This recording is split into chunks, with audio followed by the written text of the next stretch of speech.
Morning students. आज हम commerce में अपना नया चैप्टर शुरू कर रहे हैं, जो आपका खंड 6 का चैप्टर है, जिसका नाम है आपका मुद्रा का इतिहास, वस्तु विनिमय प्रणाली एवं मुद्रा का उद्गम तथा विकास, history of money, barter system, origin and growth of money, जिसमें हम आपको सबसे पहले विनिमय का अर्थ और परिभाषा के बारे में बताएंगे। विनिमय आखिर होता क्या है? दो पक्षों के बीच होने वाली वस्तुओं और सेवाओं के अदल बदल की प्रक्रिया को विनिमय कहते हैं। मतलब दो व्यक्ति हैं जो वो आपस में किसी वस्तु या सेवा को बदलते हैं, तो उसे हम विनिमय कहते हैं। जैसे अगर हम आम भाषा में, साधारण भाषा में आपको बताएं, तो आप कहीं बाज़ार किसी वस्तु को खरीदने जाते हैं, तो आप उस वस्तु को खरीदते हैं, तो वह वस्तु आपके पास आ जाती है और आप उसके बदले में जो धन देते हैं वह दूसरे व्यक्ति के पास चला जाता है। इस तरह वस्तु और मुद्रा यानी कि धन का आपस में अदला बदली हो जाती है। आपके पास धन था, वो आपने सामने वाले व्यक्ति को दे दिया, और सामने वाले व्यक्ति के पास आपकी आवश्यकता की वस्तु थी, वो उसने आपको दे दी। तो इस तरह से वस्तुओं या सेवाओं का अदल बदल जो हो जाता है, वही हमारा विनिमय कहलाता है। इसकी कुछ परिभाषाएं भी हैं, जैसे हम पहले पढ़ते हैं प्रोफेसर जेवेंस के शब्दों में, जो है कम आवश्यक वस्तुओं से अधिक आवश्यक वस्तुओं की अदल बदल को ही विनिमय कहते हैं। मतलब हम बाज़ार गए, हमें बहुत अधिक आवश्यकता है किसी वस्तु की। मान लीजिए हमें किसी सब्जी या फल की आवश्यकता है, उसके बिना हमारा कार्य नहीं चल सकता। हम बाज़ार गए धन लेकर, हमने धन दिया।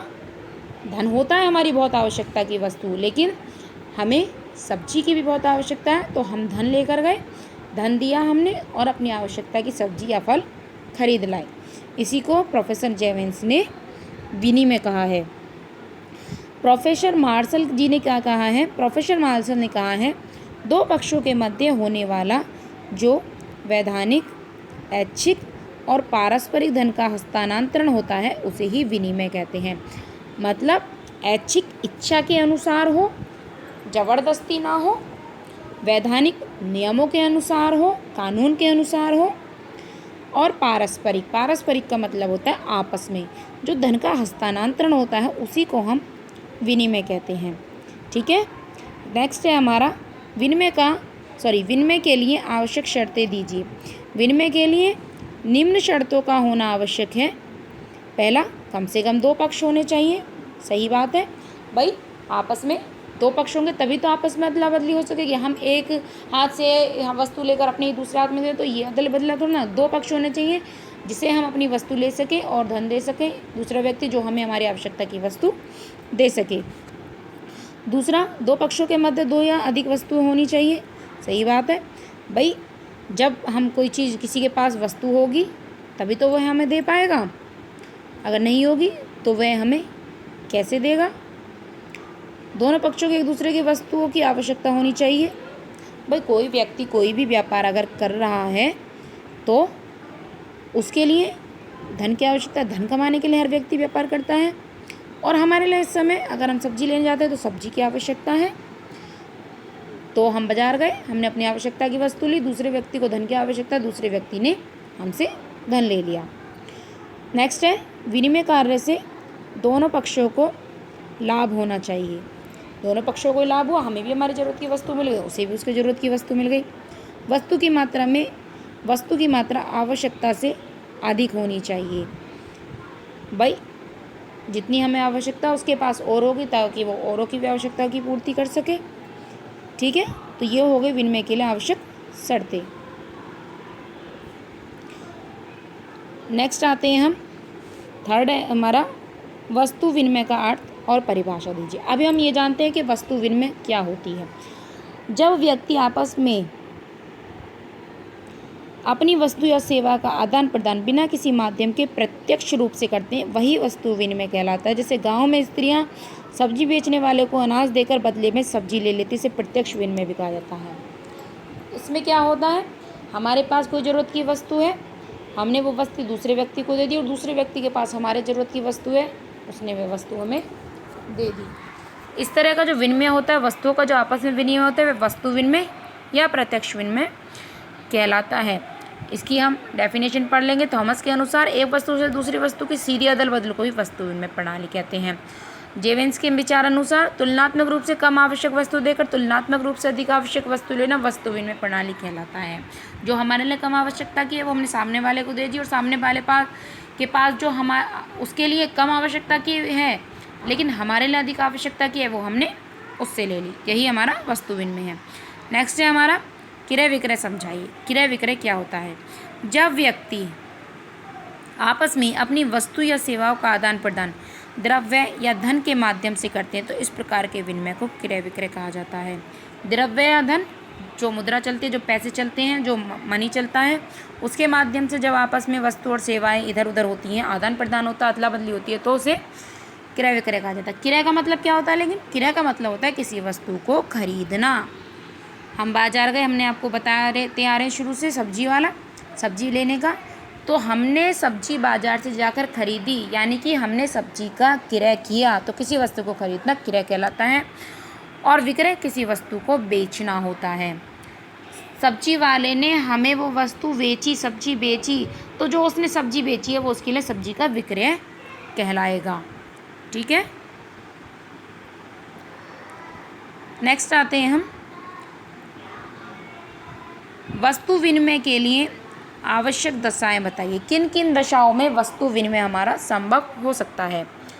पहला है हमारा वस्तु विनिमय प्रणाली के लिए मनुष्य की आवश्यकताओं को सीमित होना चाहिए, जिससे उस व्यक्ति को अपनी आवश्यकता की वस्तु रखने वाला दूसरा व्यक्ति आसानी से मिल जाए। सही बात है, जब हम आपस में वस्तुओं के अदल बदल कर रहे हैं तो अगर हमारी आवश्यकता सीमित है तभी तो हम अपनी जो ज़रूरत की वस्तु से उससे रिलेटेड कोई व्यक्ति को ढूंढ सकते हैं।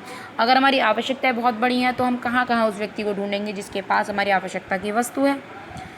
वस्तु विनिमय प्रणाली विनिमय का क्षेत्र सीमित होना चाहिए, जिससे व्यक्तियों को एक दूसरे की आवश्यकता का ज्ञान हो सके तथा अपनी वस्तु का आदान प्रदान कर सके।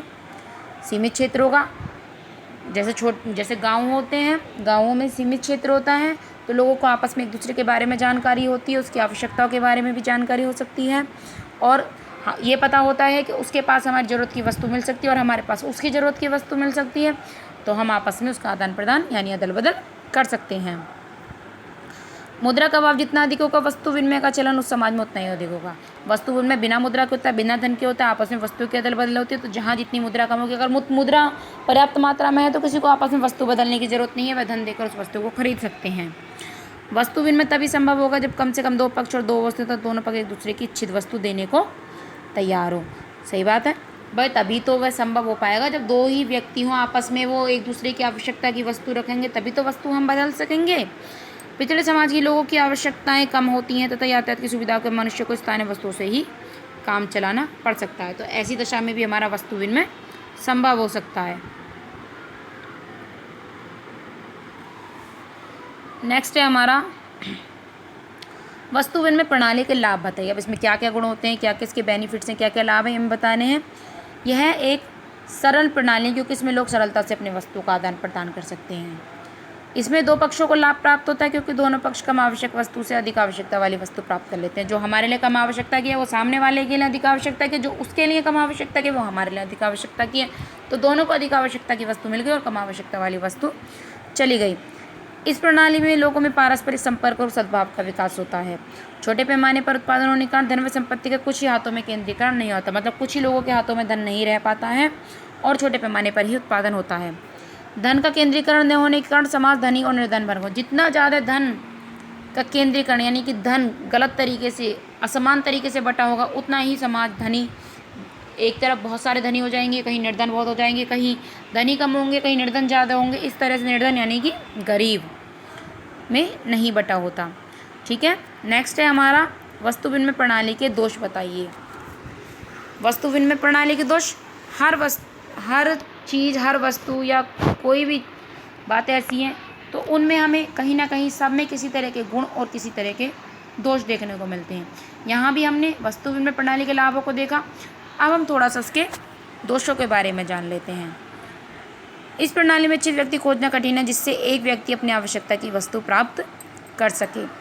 सही बात है, आसानी से तो ऐसा नहीं है कि हम उस व्यक्ति को खोज लें कि वह हमसे बदल ले, उसके पास हमारी आवश्यकता की वस्तु हो, और हो भी तो इतना भी ज़रूरी नहीं है कि जो हमारे पास वस्तु है वो उसके लिए आवश्यक हो। तो थोड़ा ऐसे व्यक्ति को खोजना जिसके पास वस्तु हो और जिसे हमारी वस्तु की ज़रूरत हो, उसे खोजना कठिन होता है।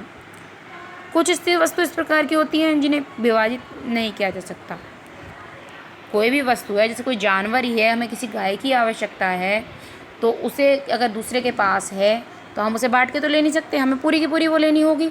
लेकिन हमारे पास उसके हिसाब से सामने वाले के लायक वस्तु भी इसी प्रकार की होनी चाहिए कि हम पूरे के पूरी गाय के बदले में उसे कुछ ऐसी वस्तु दे सके जिससे उसकी संतुष्टि हो सके। वस्तु विनिमय व्यवस्था में धन का संचय वस्तुओं के रूप में हो सकता है, परंतु वस्तुएं नाशवान होती हैं, जिस कारण से धन का संचय कठिन होता है।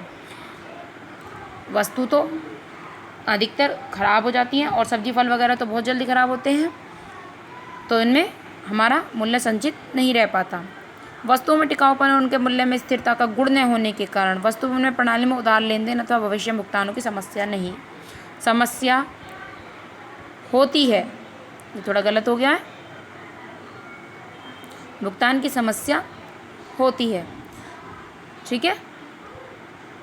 क्योंकि भाई अगर हमें एक्सचेंज करना, अदला बदली करनी है तो तभी कर लेंगे, लेकिन हम कहें कि हम भविष्य में तुम्हें ये ऐसे कर देंगे वैसे कर देंगे, लेकिन क्या भरोसा कि वो चीज़ सही ही रहे, तो भविष्य में भुगतान की इसमें समस्या हो जाएगी। एक है इस प्रणाली में अचल संपत्तियों के हस्तांतरण में बहुत कठिनाई होती है। अचल संपत्तियां जो चल नहीं सकती, जिन्हें हम अपनी जगह से नहीं हटा सकते। जब कोई व्यक्ति अपना स्थान छोड़कर कहीं और जाना चाहेगा तो उसे अपनी संपत्ति के बदले उपयोगी वस्तुएं प्राप्त करना असंभव होगा। कोई भी व्यक्ति अपना मकान बेचकर जा रहा है तो ज़रूरी नहीं है कि उसे उसके मकान के बराबर ही कोई चीज़ उसी जगह पर मिल जाए, क्योंकि वह मकान को तो दूसरी जगह उठाकर नहीं ले जा सकता। तो ऐसे में भी हमारा वस्तु विनिमय थोड़ा कठिन होता है या असंभव होता है, ठीक है। हमने आपको विनिमय, वस्तु विनिमय, क्रय विक्रय, वस्तु विनिमय के लिए जो जो आवश्यक दशाएं होती हैं, किन किन दशाओं में वस्तु विनिमय संभव है, वस्तु विनिमय के लाभ और दोष सभी के बारे में बताया। आप इन्हें सही तरह से समझेंगे, ठीक है। धन्यवाद।